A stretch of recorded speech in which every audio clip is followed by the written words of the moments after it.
Today, mostly sunny. Look for a very nice afternoon. Our high today at 82. Clear tonight and a low 62. Partly sunny for tomorrow. The high near 81. Sunday, partly sunny. Could pick up a shower or thunderstorm. The high on Sunday at 81. I'm Steve Williams on AM 560. The Answer. Sunshine 62 at O'Hare. Next news at 7:30. Chicago's Morning Answer with Dan and Amy continues next on AM 560. The Answer. This is Chicago's Morning Answer with Dan Proft and Amy Jacobson on AM 560. The Answer.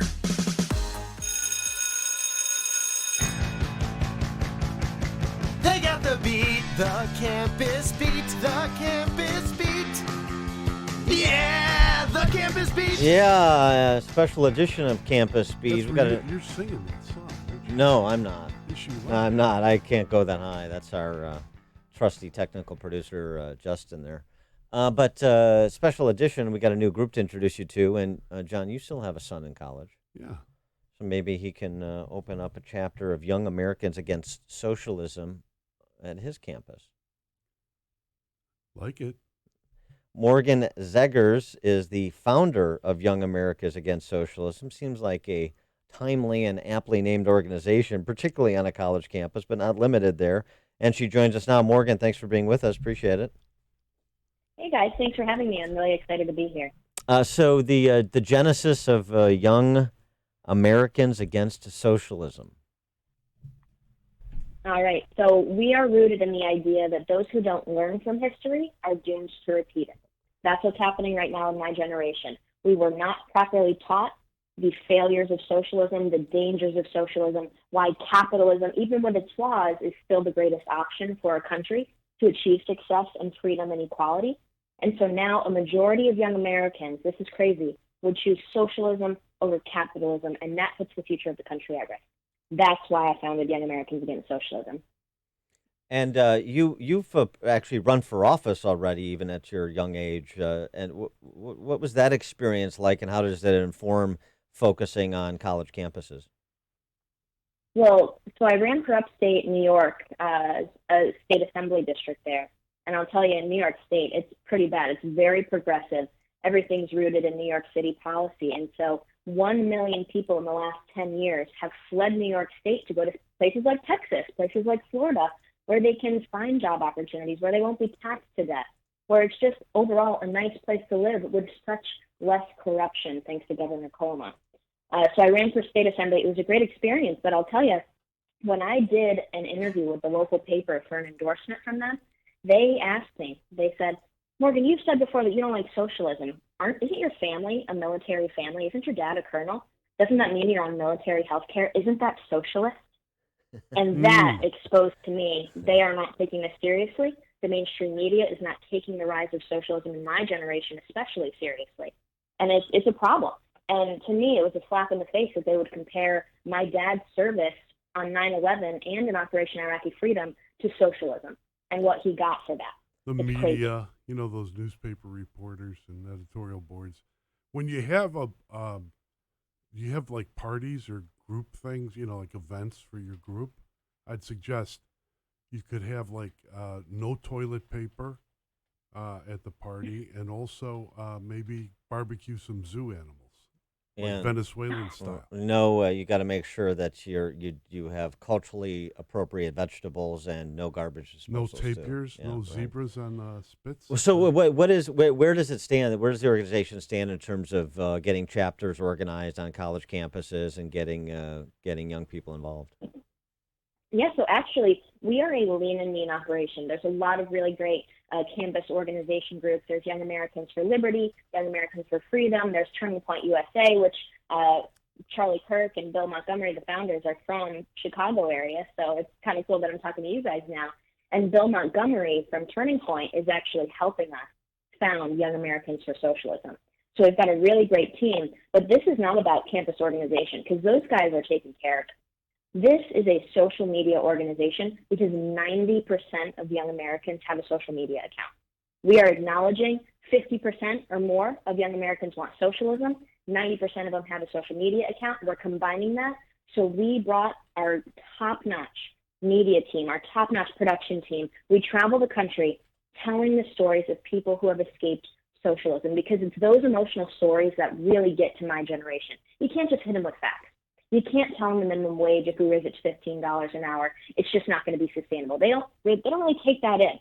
They take emotion. And so I am adding emotion to our playbook by traveling the country, filming these powerful emotional stories of people who have lived through the hell of socialism. We put them into short 2-minute videos on social media, and they go viral, reaching millions of people in my generation, exposing them to the truth. That's why it's lean and mean.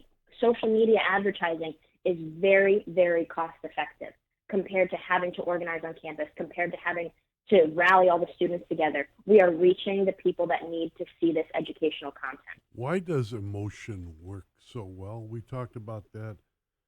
Why does it work so well to your generation as opposed to Well, facts? I think definitely, they definitely lean left, and the left has always used emotion. If we consider what happens when we think of the border crisis, for them, all they say is, you're separating families, and that's bad. And that is their talking point. They don't want to talk about anything else regarding the border. But I'll tell you, when I went to American University in D.C. for my bachelor's degree, I had a microeconomics professor, and he was the only professor that I had where I literally could not tell what side he lied on. For every other professor, I knew they were leftist. But this guy, I really respected him because I didn't know what way he leaned. And if anything, I feel like I was more libertarian. But he looks at my class. This is before the 2016 primaries with Hillary versus Bernie. And he goes, okay, class, we're going to talk about the minimum wage today. How many people will be voting for Bernie Sanders in the upcoming primary? And the whole class of about 200 people raises their hand. They're like hooting and hollering. And he goes, okay, well, Bernie Sanders wants a $15 minimum wage. We're going to break that down. And he spent the next hour breaking down what happens when you raise the minimum wage $1 above the market level. What happens when you raise it $2? What happens when you double the minimum wage right now and make it $15 an hour? And basically, he showed it results in economic catastrophe. He then looks at my class after an hour of teaching this, and he goes, okay, class, who is still going to be voting for Bernie Sanders? The whole class, again, rises up. They're like, woohoo, that's us. We're going to be doing it. Everybody, it was almost like they had smirks on their faces, knowing that he just portrayed that his policy won't work, and they were still going to support him. And that is the lesson that I take into this when I talk about making these videos for gas. Since this is a social media organization, you're making these videos and they're being viewed by many. How have you been treated so far by the big tech companies? Have there been any censorship issues to date? Well, actually, we launch next Thursday on August 15th, so we haven't experienced anything yet. We did really well. We posted last week a teaser just saying, this August 15th, we are going to launch Young Americans Against Socialism. And then I don't know if you guys saw this. We posted a video of the Democratic Socialists of America conference. Oh, yeah. We've been enjoying that all week. Oh, yeah. Yep, so that spread like wildfire. Our media director, what happened, he texted us at 1 a.m. and he goes, guys, we need to tweet this out and spread it like wildfire. And that's exactly what happened. In 24 hours, we got 1 million organic views. No paid advertising. Just Americans were concerned by what they saw there. They shared it. It went viral. It had 1 million people see it in 24 hours. We got on Fox News, Fox Business. We got on concerned and wildly entertained by it as well. But did you just refer to us as guys? Oh, please don't use gendered language. Oh. That's great. Sorry, comrade. Yeah, Comrade.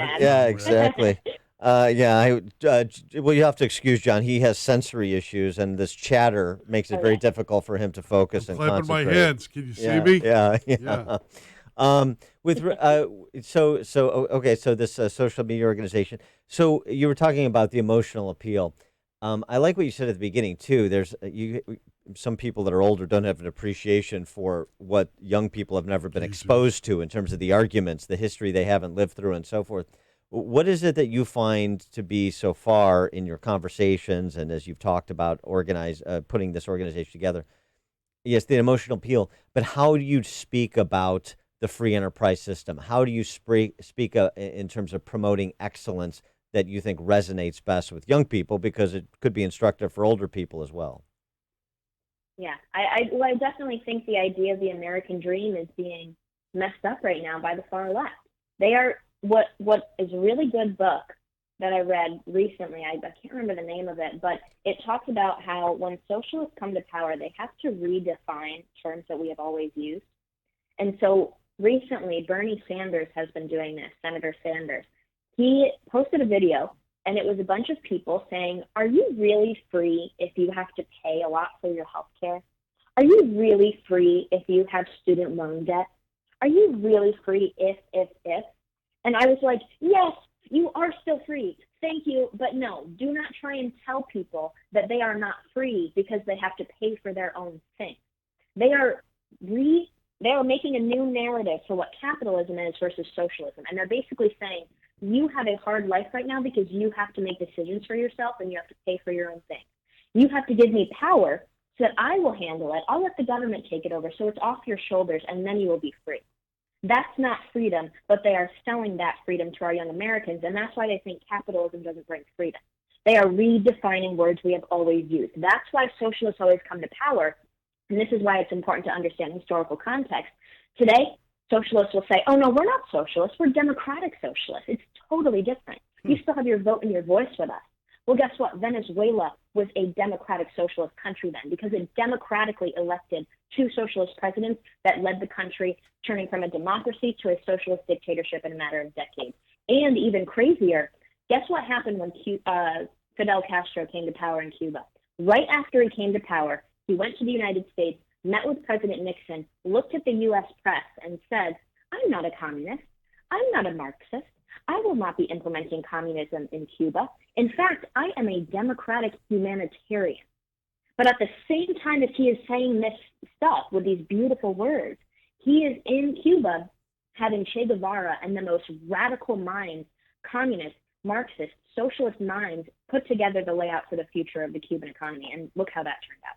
Yeah, so it's very important to pay attention to wording, and they're doing it right now in today's 21st century politics. And it's very important to connect the dots, which you're doing a nice job of, and that's exactly what needs to happen. And I wonder then, too, the storytelling that will happen.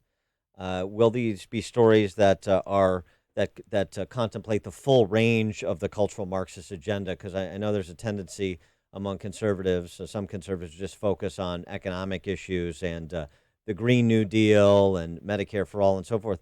But the cultural Marxist agenda, too, with respect to men competing in women's sports, the whole trans ideology and so forth, that also something that will be contemplated by this organization, explained?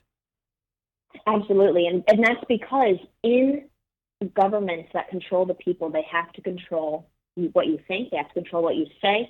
And it's different than we've seen in the 20th century because we didn't really have the strong LGBTQ community back then and all that. But today, the far left is controlling us through Antifa, controlling us through saying, oh, you can't offend anybody. I mean, look what happened at their own conference, you guys. You guys were just making fun of it. You can't even say gendered language at their own conference. They're never going to get anything done if that's the case. But what I also do for these videos, it's pretty crazy. We have an entire spectrum. We are going to Dallas actually tomorrow to film the story of a woman who was a hopeful Olympian for Venezuela before the country turned, before Chavez came to power. Her firearms coach, she was a shooter, shot at 22, and her firearms coach had escaped Cuba. And he had been telling her earlier, before Chavez came to power, you know, this Chavez guy, he sounds exactly like Castro. I think this is going to be a growing problem. We are in trouble. And everybody would be like, oh, it can't happen here. And she's going to do this in the video. She's going to explain how people in Venezuela said, oh, no, see, we're not an island. It's fine. We're not going to do that. They had all these excuses. They said Chavez is so nice. He's not going to do that. He's going to make us equal and fair, and society's going to be better. I mean, everybody's going to have more money. And the coach was right. And luckily, that woman heard her coach and said, this is not going to be good. She escaped before it got bad, and now she has to go and visit her family. She says you can't even take your phone out in the middle of the street or you will be attacked because it's such a hot commodity. You cannot do that kind of stuff. So that's one perspective, the idea that it has happened to other countries. Other countries have said, no, it's not going to happen here, and now look what's happening in the United States. We have the exact same thing. So it's very spooky. We also have somebody who's a Democrat who said, I escaped from Cuba. I came to the United States, became a Democrat, thinking I was advocating for the working class. And then I turned around and saw my party embracing the squad, embracing socialism that I escaped from. So that's a powerful story. We have so many great things. We have somebody who escaped Cuba by windsurfing across the ocean, 90 miles. It took him 10 hours. And when he finally got to the United States, after applying and doing the legal process, he's a legal person in the United States now. He had his first cheeseburger, and he couldn't finish it because you want to know what? Beef is illegal in Cuba. You can't even have that. He ate potatoes for like a year, and his mom burned furniture to boil those potatoes once they ran out of wood. Well, So